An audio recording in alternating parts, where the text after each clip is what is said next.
Testing, 1, 2, 3. Test. You were mentioning John Muzigar as one of the officials that you dealt with in the late 1950s. Was he influential, or some ways, or in those days he was contemporary in terms of age. He was up and coming. I think when I first met him, he was the Deputy Minister of Health, and we just seemed to be intellectually compatible, and spoke a great deal about a wide range of things. We didn't have an awful lot of business to do with the Ministry of Health, and frankly, I can't even really remember my initial reason for approaching him, but in any event, we became very close official and personal friends. And of course, over the years, he became increasingly responsible in the government, and when I left as Prime Minister, when I left the last time, 1978.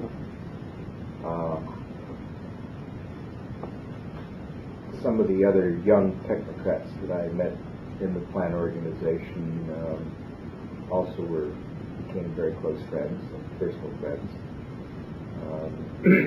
Reza Moghadam was one. Pardon me? Reza Moghadam.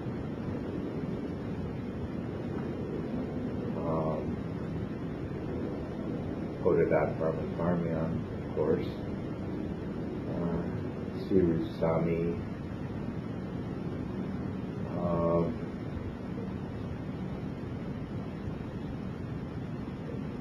Trying to remember back then some of the people that I wish I had some of the invitations and guest lists that we had in those days, but virtually all of the members of the plant organization team, the Harvard group, and that sort of thing, I knew all of those.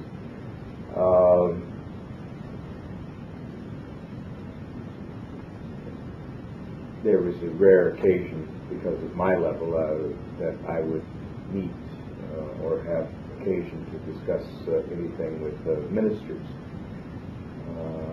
which was not the case subsequently, but in those days.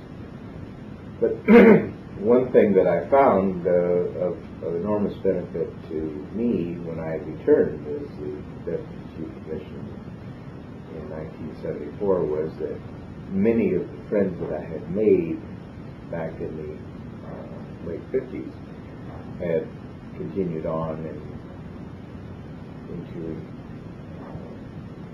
significant roles of responsibility, not only within the government, but in the private sector as well. I mean, there were bankers and lawyers and educators and just across the whole spectrum of society, which was of enormous benefit to me in terms of my own responsibilities.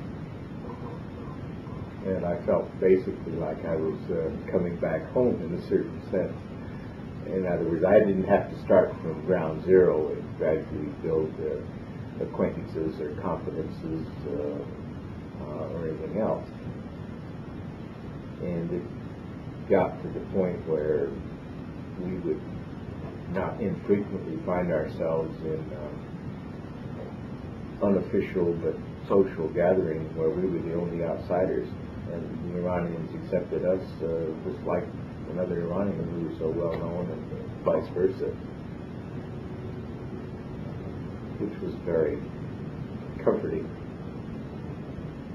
Now, in this earlier period, when you were meeting these people to begin with, did they ever give you sort of their candid views about how they felt about the Shah and his system? What kind of impression did they give you of their attitudes?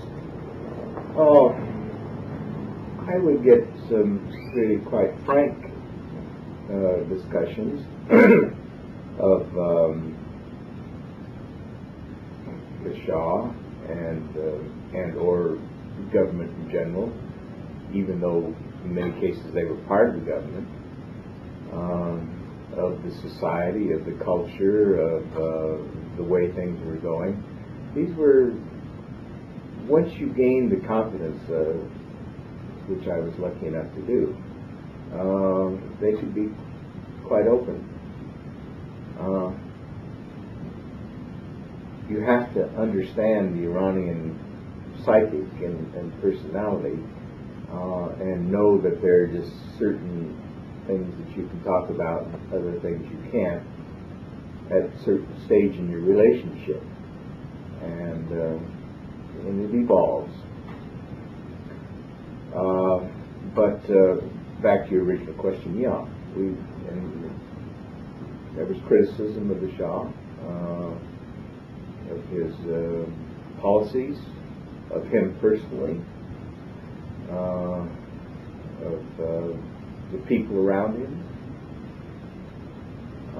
Some of them were really quite vehement, and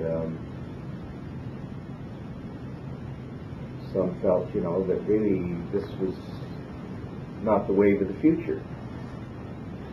Something else had to be there. Now, they weren't talking overt revolution, but more in idealistic or conceptual terms, that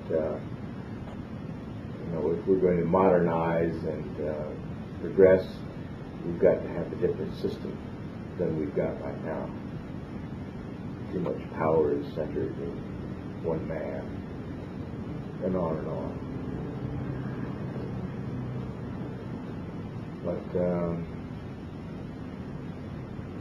as I say, there was never talk of, let's man the barricades, that I heard. In terms of the embassy's overall, like this is again in the late 50s, in terms of the embassy's overall role in Iran, did it have much contact with opposition figures like National Front? Was there much discussion with these people, or meetings, casual or planned, or do you recall?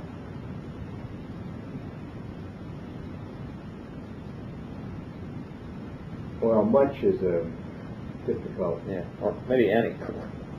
Yes. Yeah. Oh yes. Oh yes. There was contact and discussion. Not in terms of U.S. government encouraging an alternative to the Shah.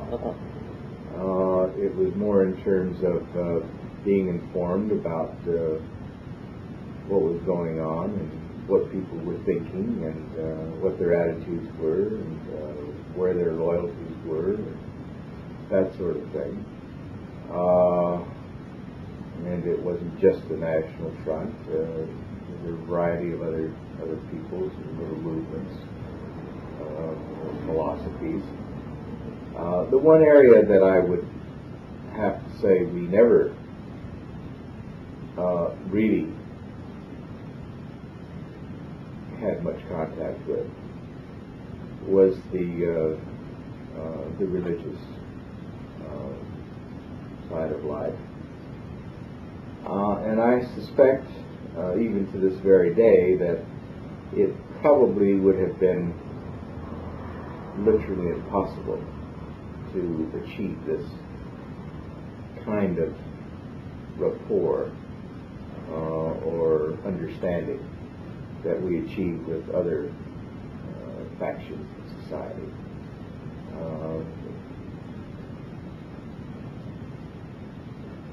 First, we were Westerners.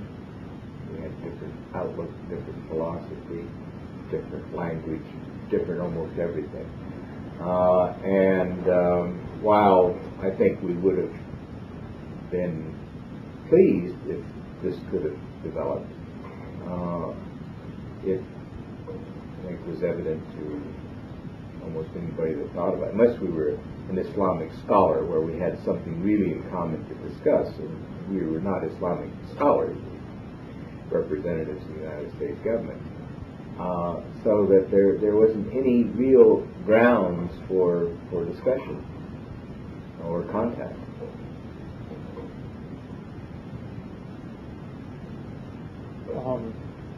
the extent that there was contact with opposition type figures, National Front and otherwise, was this the Shah or his officials expressed opinions about this? Do they have any anxieties or worries about this kind of contact, even for just for informational purposes? Does this cause any problems or did you recall?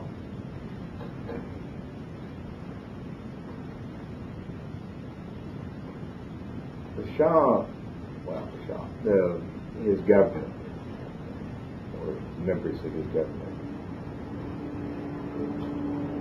evidently kept a fairly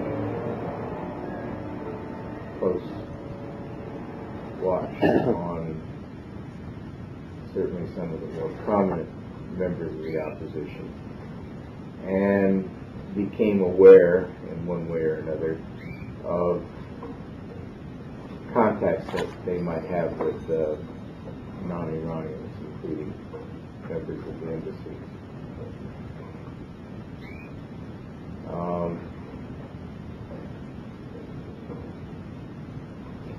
They let us know that they were aware of these contacts, one way or another. I don't think that I can remember any case where they expressed objection to it. They just let us know they were aware. Now, I suppose you could say, well, the implication was that by doing this, they were expressing dissatisfaction with the fact that this occurred. And to a certain extent, that's true. That's true. Nevertheless, they didn't, in effect, say, you're persona non grata if you persist in this, or anything like that. But it's, again, in the Persian context, it was just sort of understood.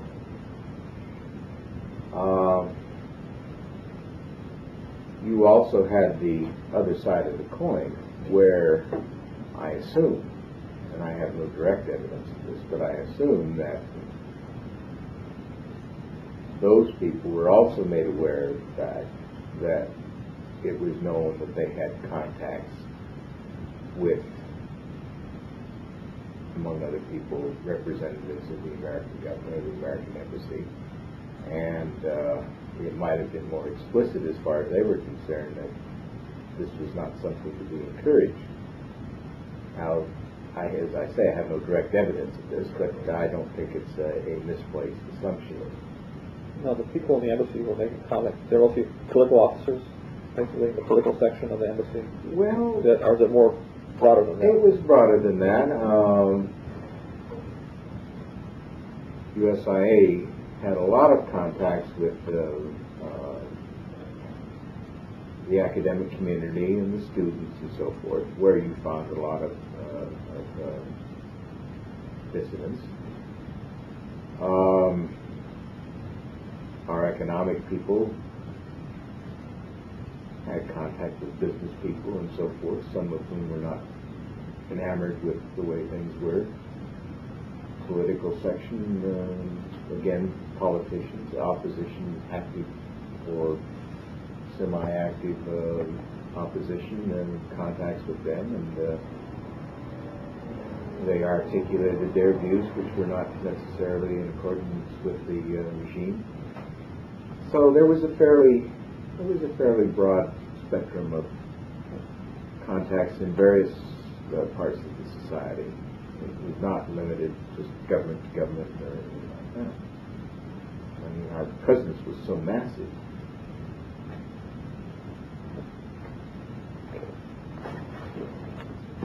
Now, you said that in '59 you were in Stanford doing your MBA and MA in political science. And economics. And that was '59 to '60. Yeah. And you went back to State Department as working for the country. Desk officer. What was your actual position there? Well, there was the head of the Iranian desk office, and there were two of us. One, myself, economic officer, and one, a political officer. and then support staff, a couple of secretaries. Now, who was the desk director at this point? The country director at this point? John Bowling. John Bowling. Okay. And who was the political person that you worked with? Do you recall?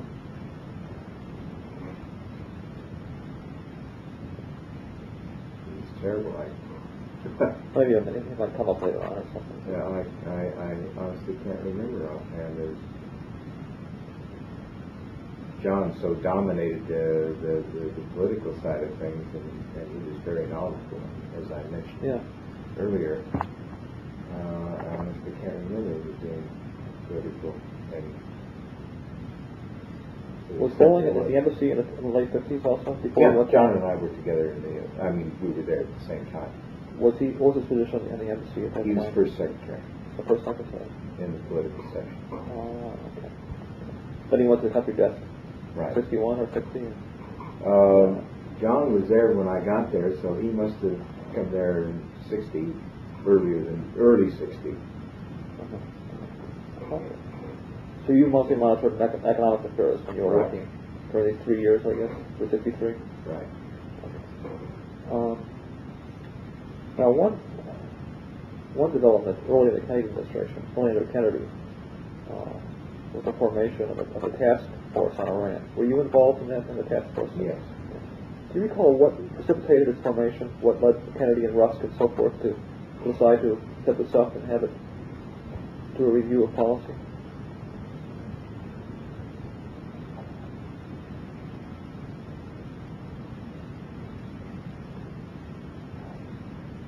I'm not sure I remember precisely the reason for it. It may have been a configuration of concerns in the new administration about Iran, about the stability of the country, the direction it was going. Its dependency on the United States, its request for assistance.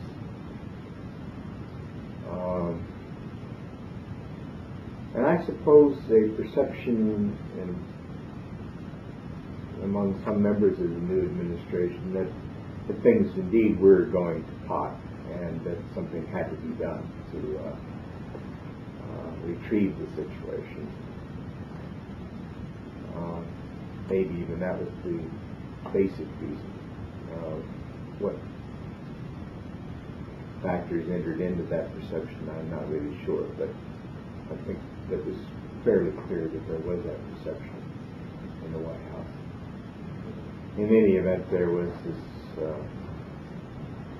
mandate that came down to form a task force and come up with a solution. And there was a great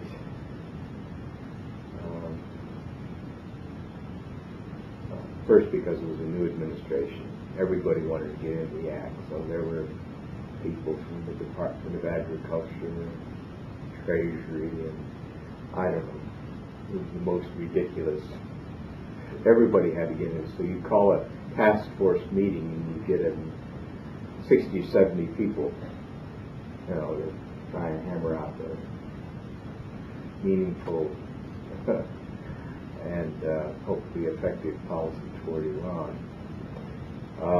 Well, as is so often the case, situations like that, it boiled down to John Bowling and I, and ultimately Phil Talbot writing a paper. I don't know if you've come across this for research. Some of it.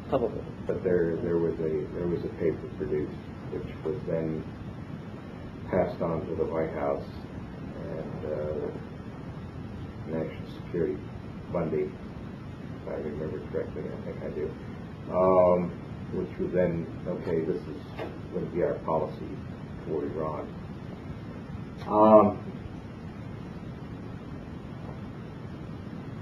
If I remember correctly, the difference between, if there was a difference, what the U.S. government's policy toward Iran was before that and what it was the Kennedy administration was mainly on the economic side, and mainly to do with economic reform. Quote, unquote. To some extent dealing with the military aspects, but again, the broad policy objectives were the obvious ones. National integrity, independence of the country, economic development, social welfare,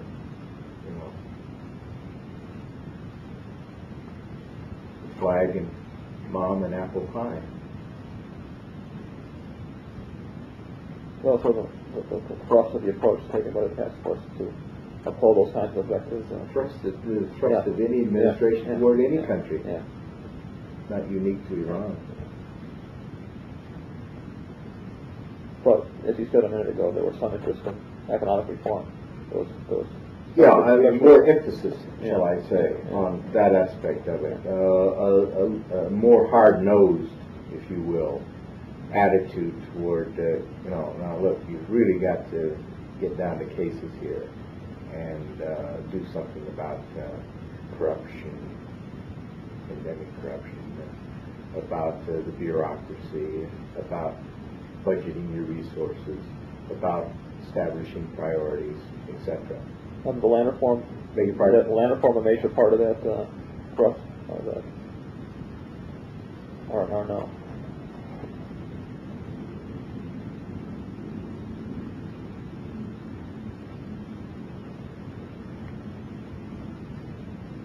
Well, if I remember correctly, land reform was already something that had been initiated by Shah, but I think that an element of this plan, if you call it that, was an emphasis on pursuit of land reform, yes, which was not in conflict with Shah's own objectives, not at all. As a matter of fact, I think that he saw this as a key element of his own approach to modernization, as well as political power. But so I don't think that he needed an awful lot of that. Here, again, my memory's a little weak, but it wasn't so much the objective, it may have been means toward the objective that we maybe in some discontinuity about. The country task force, they assess or review security policy or political policy generally. Yeah, everything. Everything. Did anything new come out of that at that end of things, or what do you recall? Well, there was quite vigorous debate about the military side of it and our relationship and role in Iran's military buildup, with one faction feeling very strongly that there had been too much emphasis in the past on that aspect of Iranian life, and that we ought to cut back severely. On military aid, for example. Military aid, yeah. Who were the proponents of that? Do you recall? Who was like AID, or who might have pushed that? Well, AID, yes, to some extent. I don't recall that aid was terribly vociferous on this side. That yes, they just philosophically would and did want to emphasize the economic side much more than the military side. So that's the camp, if you would, the for and against side. They would be on the against the military side.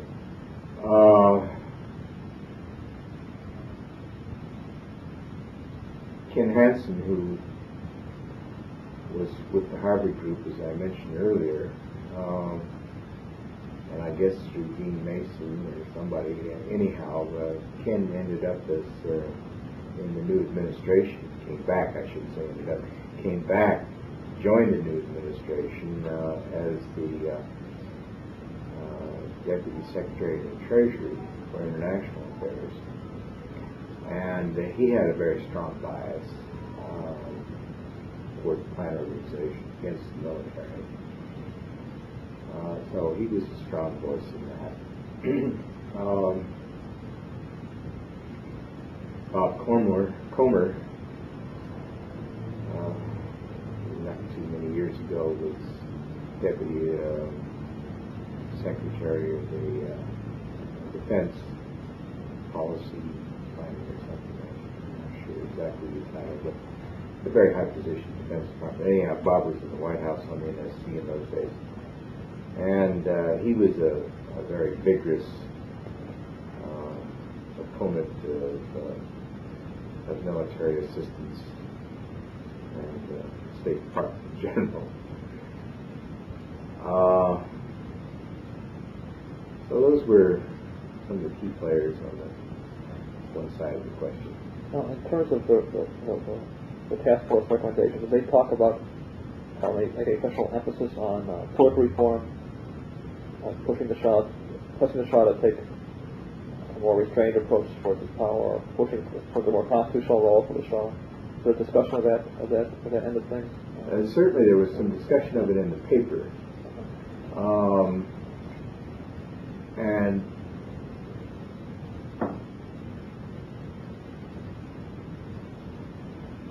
the paper itself was the kind of paper that you would recognize as a product of a bureaucratic system where there was on the one hand and on the other hand kind of thing.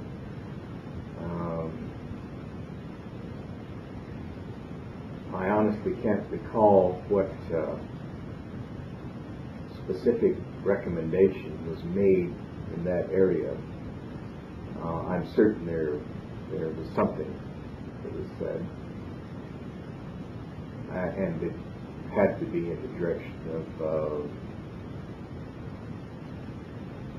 more participation, broadening the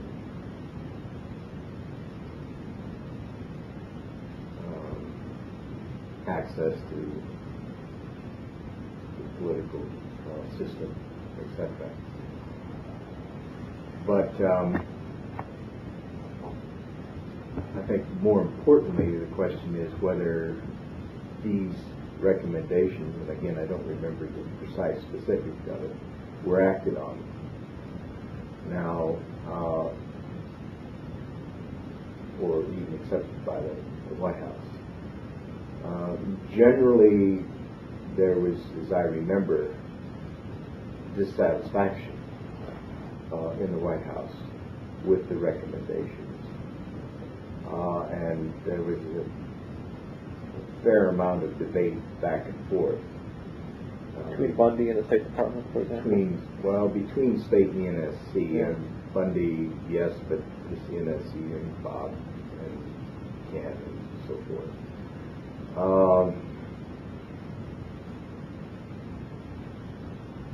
So that you didn't get a crisp, sharp, specifically articulated 1, 2, 3, this is what we're going to do and go do it kind of thing. You got more of, well, in general, this is the direction we want to go, and yes, we'll do this on the military side, like sell them a frigate, or we won't sell them that, or yes, the level of aid this year will be this if they do that, and on down the line. This is my recollection. Did you get a sense of where President Kennedy stood on Iran generally, or the Shah, or what he thought should be? Well, it's interesting. It was interesting. As I said, my perception was that he and the Shah didn't like each other at all. What gave you that impression?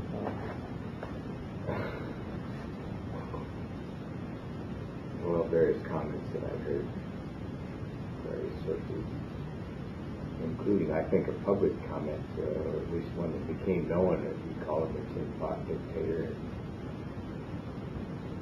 That wasn't necessarily well received in Tehran.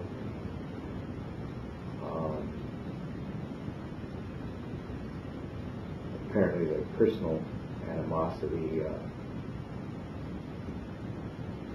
before President, or Kennedy was ever president, grew out of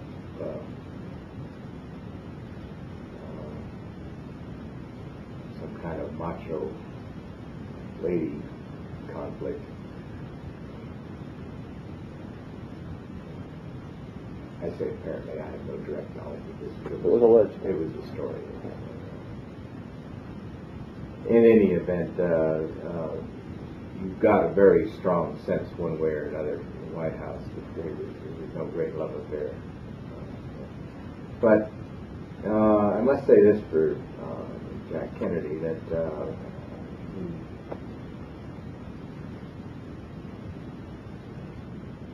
he came to understand far faster than most of his advisors that the world was much more complex than they were suggesting to him, and that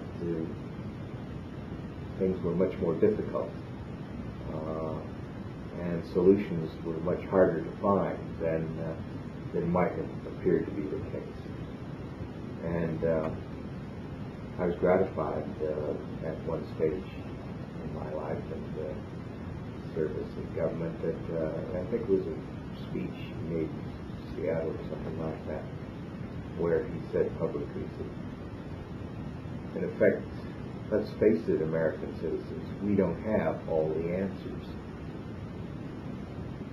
And I thought, well, thank God the President of the United States realizes that is the case, because we often pretended like indeed we did have all the answers. Anyhow, while there was a lot of rhetoric at that time and a lot of toing and froing, in the end, what we ended up with, in my view, was a fairly pragmatic policy. While they said, we ought to have a plan for the next 5 or 10 years, in fact, what we were doing and what we end up generally doing in whatever we do is sort of on a day-to-day basis. We have broad general goals, but the specifics and the details we'll deal with it as we go along, and that's what we did. At the same time, the task force was doing its planning and thinking. In the spring of '61, the Shah appointed a liberal as Prime Minister, Ali Amini. Now, since that appointment was made, in the course of the years, it's been alleged that the Shah made that appointment under American pressure from the State Department or the White House, one way or the other. Did you get that sense at the time that there was some pressure to appoint a new Prime Minister, a more reformer, more reformist type politician to Well, I know that is a familiar story, and I wouldn't argue that at one level or another and in various forms or another, there was an argument that being made by the American government that he ought to appoint a liberal, forward-looking statesman as Prime Minister. That Amini's name was ever specifically suggested, I doubt. Although it might have been sort of in an illustrative list of people who had impressed us as people that might serve the Shah well in implementing and forwarding his own program. And it would be put in those terms, I think, if we ever said anything on the subject, would be like that. but that he was appointed prime minister under duress and at the behest of the American government, I do not believe at all. And having observed how we operate in foreign affairs, at least in that part of the world, over many, many years, I just do not believe it. It's interesting, though, the Shah in the late 50s said on a Newsweek interview that he, in fact, said that that was the case, that he'd been... I know. Yeah. I know, I can't deny that, he may have gotten that impression one way or another, from whomever. But I think that that's a distortion of what really happened. Well, I have the impression that Kennedy got to know him, you're in the 50s. I mean, he was ambassador to Washington apparently in the mid-50s. Who? Ali Amini. Yes. I guess Kennedy got to know him. Yeah, he spoke that sort of, liberal language, which he wasn't at all, actually. He was very much an autocrat. In the cast of the Shah, if not more so, maybe even Reza Shah. He was, and I don't mean to denigrate him. He was a perfectly honorable man, but he was a true Persian in that sense, from an aristocratic family, wealthy landowning family, and so forth. And that was his background, and that's the way he acted and thought. When he talked with the Western world, why he could, use the language and rhetoric of the Western liberal. But in practice, he was just as autocratic as any of them. Well, you mentioned earlier one of your activities, the department was working with the IMF deportation program, working on that issue. And you mentioned the task force. What else were you involved in during this period, 60 to 63? And the country got what were some of the major issues that came up? If you can, Well, nothing particularly stands out in mind. It was sort of the ongoing day-to-day business of grinding bureaucracy, fighting bureaucratic battles on this front or that front, trying to get aid levels at whatever they were, servicing the embassy and the ambassador in the sense of providing them with information about what was going on in Washington, being sure that their thoughts and recommendations were funneled into the decision-making process, that they got to the notice of the right people. One specific issue I was wrestling with was a claim by our government against the government of Iran for lend-lease debt. We felt Iran owed us, I forget the exact sum of money, X million dollars, and we were determined to collect it. This was for equipment, mainly military equipment,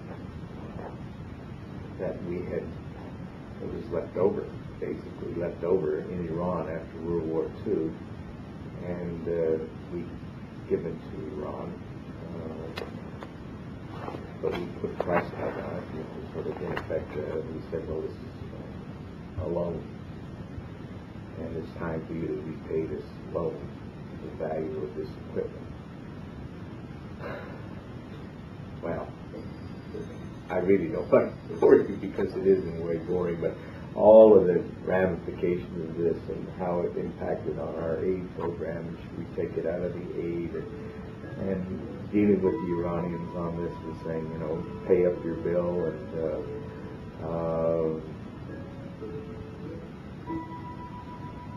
did they finally settle on terms no, that were no, considered? and I thought when I left Iranian affairs in '63 that I'd seen the last of that problem.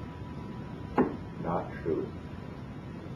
When I came back and become country director in 1969, the problem was still there. When I went to Iran as VCM in 1974, the problem was still there. And when I left Iran in 1978, the problem was still there. And I, on occasion, had to make a démarche to, when I was either Chargé or DCM in the 70s, to the Iranian government about this issue, which by then was niggling compared to all of the other things that we had going. And I vividly recall one occasion where I went in to see the Minister of Finance, Hushang Ansari. Name again, please? Hushang Ansari. Okay. And made representation about this outstanding debt that we had paid. And it was a fairly tough message, toughly worded. And I didn't really like it myself, and I knew it wasn't going to go over well at all with Hushang Ansari or any other Iranian, for that matter, that heard it. But I did my duty, and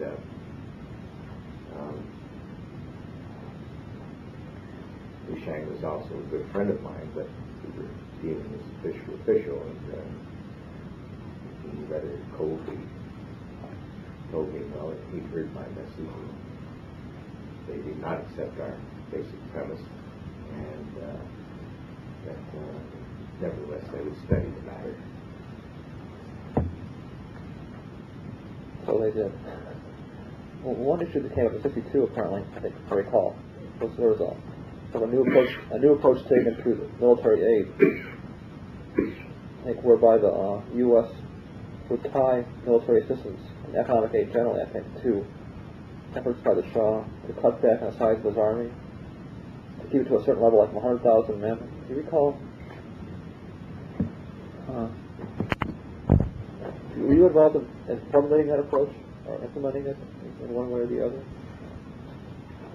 Apparently it went up to the NSC level. It was discussed by the NSC in the spring of '62. I certainly was not involved in deciding that a numerical limitation ought to be placed on the size of the military force. I obviously was made aware of it and participated in implementing the policy, and to the extent that I discussed this with whoever I was in contact with. And the approach also evolved, and I'm sorry I can't remember the precise chronology here, but in our getting involved in depth in a budgeting process, if you will, whereby our aid program was, and the size of our aid, the amount of our aid, was both military and economic, was part of a larger judgment about the overall economy and plan organization budget and so on. And that this was supposed to be a logical element in Iran's overall program of military and economic development. And that we would, when they would tell us what they wanted to do, we would make a judgment about what our aid ought to be.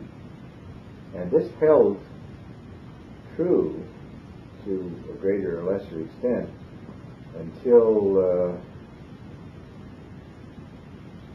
about 1971 or 72. This was a fairly long-term program and posture that we took vis-a-vis our economic and military system through Iran. Including credits as well as grants? Beg your pardon? Including credits as well as grants? Yeah. And a very intimate association with the whole process, obviously, if you're in a country's budgeting process. Now, did you, when you were helping implement this program, did you work closely with Iranian officials at the embassy that were involved in these same things? Did you meet with them? The Iranian embassy had little or nothing to do with it. No, our business was through our embassy and to our embassy with the appropriate elements of the Iranian government in Tehran. We did little or no business, serious business, with the Iranian embassy in Washington.